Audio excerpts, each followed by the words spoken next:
सियासी मैदान की हर बड़ी खबर से आगाह रहने के लिए हमारे चैनल आजाद सियासत को सब्सक्राइब करें और बेल आइकन को प्रेस करें। आज़ाद कास्ट में आपको खुशामदीद कहते हैं। अजमल वज़ीर साहब मेरे साथ मौजूद हैं और बहुत सारी चीज़ें हमने डिस्कस करनी है, लेकिन इम्पॉर्टेंट तरीन चीज़ बजट के अलावा ये है कि कुछ दिनों पहले बड़ा एक इम्पॉर्टेंट विज़िट था पेशावर के अंदर और वो वज़ीर-ए-आज़म पाकिस्तान की तरफ से किया गया था। उनको कंपनी बाकी ऑफिशल्स भी कर रहे थे, लेकिन इसमें बात तो बज़ाहिर दहशतगर्दी के हवाले से हुई, लेकिन कुछ इसकी इनसाइट्स भी थी जिसके ऊपर बात करनी बड़ी ज़रूरी है। और उसमें यकीनन जो गवर्नमेंट है वफाक की, वो यकीनन ये चाह रही है कि वहाँ पर जो इम्पॉर्टेंट स्टेक होल्डर्स हैं उनको किस हद तक सूबाई हुकूमत भी एतमाद में ले रही है और किस हद तक वहाँ पर मसाइल जो हैं उनमें रुकावटें एक्चुअली क्या हैं उनके हल होने में। इन तमाम चीज़ों के ऊपर बात करेंगे और थोड़ा सा आगे चलकर हम बजट के ऊपर भी बात करेंगे। अजमल भाई, thank you so much for joining. अच्छा, पहले तो ये कि बहुत सारी चीज़ें हो रही हैं, बजट पे बड़ी हुकूमत इस वक्त काम करी, लेकिन उसमें मैं थोड़ा आगे चल के बात करूँगी।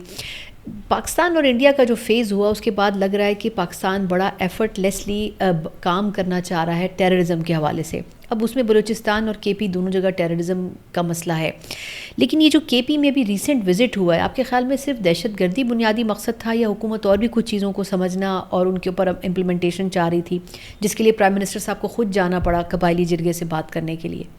देखिए सना, असल जो ये विज़िट था प्राइम मिनिस्टर का और field marshal army chief Asim Munir साहब का, बड़ा इम्पोर्टेंट था क्योंकि ये एक तसलसल है। इससे पहले इनका विज़िट बलूचिस्तान का हुआ और बलूचिस्तान के आपको पता है कि हमारे जो दो सूबे हैं खैबर पख्तूनख्वा और बलूचिस्तान में लाइन ऑर्डर की सिचुएशन काफ़ी अरसे से बहुत ज़्यादा ख़राब है। बिल्कुल।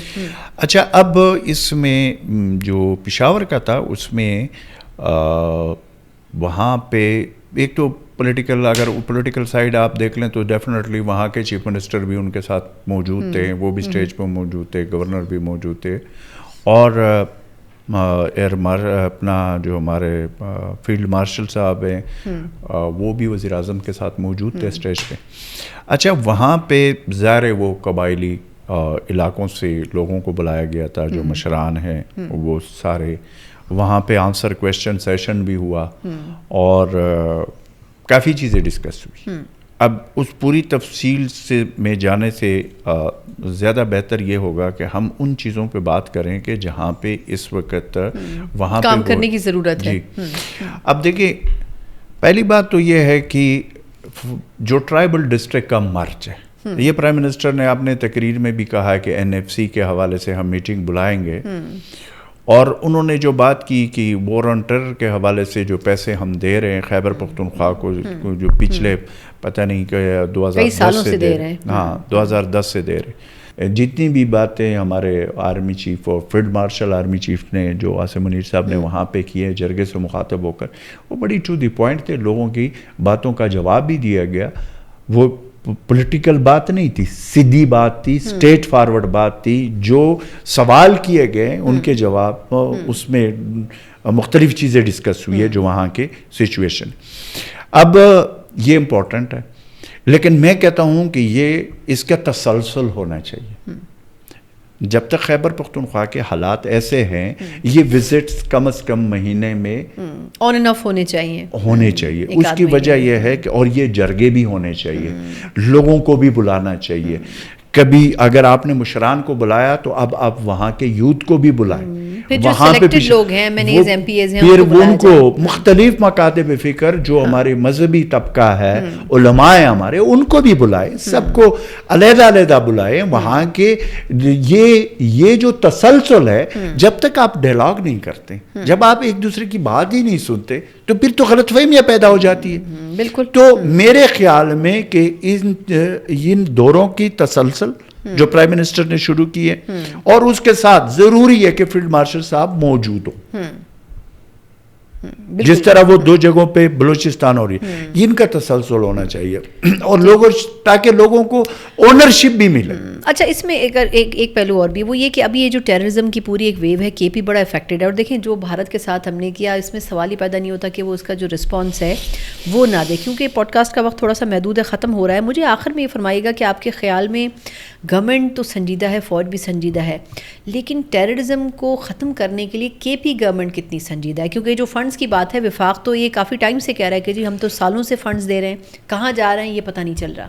देखिए, بات یہ ہے کہ اس میں یہ کوئی جسٹیفیکیشن نہیں ہے کہ فنڈ جا رہا ہے اور کہاں جا رہا ہے.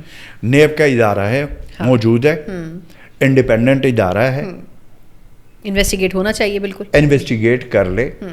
کوئی جاوید اقبال ابھی نہیں بیٹھا ہوا نا, ٹھیک ہو گیا. بالکل. تو کس نے روکا ہوا ہے؟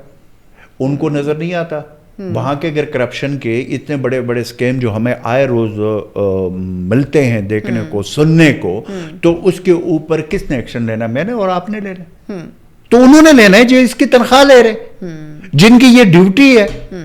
کیا یہ کوئی طریقہ ہے کہ ایک آدمی نے 50 ارب روپے کی کرپشن کی ہے, 20 ارب روپے ریکوری ہو گئی اور بقایا اللہ خیر صلاح ختم؟ یہ تو پھر بڑا سستا سودا ہے. جو کرپشن کرنے والا ہوگا اس کے لیے تو پھر یہ مسئلہ نہیں ہے, وہ کرے گا. ہاں ٹھیک ہے, اس کو پتا ہوگا کہ اتنے ارب میں نے یا اتنے کروڑ میں نے واپس کرنے اور اتنے میرے پاس آ جائیں گے. وہ جو آ گئے وہ صاف ستھرے, اور وہ جو مطلب یہ کوئی طریقہ نہیں ہوگا. میکنزم جو ہے وہاں پہ بنانا ہوگا. اور یہ جو اچھا میں سنا ایک چیز آپ کو اور بتا دوں, ہمارے ملک میں یہ بڑا پرابلم ہو گیا اور ہم اس چیز کے اوپر اب دھیان نہیں دے رہے, انفارچونیٹلی نہیں دے رہے. کرپشن جو ہے آپ کا دہشت گردی کے بعد معاشی دہشت گردی آپ کا بہت بڑا لنک ہے اس دہشت گردی کے ساتھ بھی اور آپ کے عام عوام کے کور ایشوز کے ساتھ بھی. ہم دہشت گردی کے اوپر الحمدللہ وہ تو دیکھیں جنگ ہوئی ہے انڈیا کے خلاف, وہ الحمدللہ ہم جیت چکے. اس طریقے سے ٹیررزم کے خلاف جو جنگ ہے وہ بھی الحمدللہ ہم جیتیں گے, لیکن معاشی دہشت گردی کے حوالے سے ہم نے کولڈ شولڈر کیے ہوئے. اس کے ساتھ ہی مجھے اجازت دیجیے اس پوڈ کاسٹ سے. اللہ حافظ.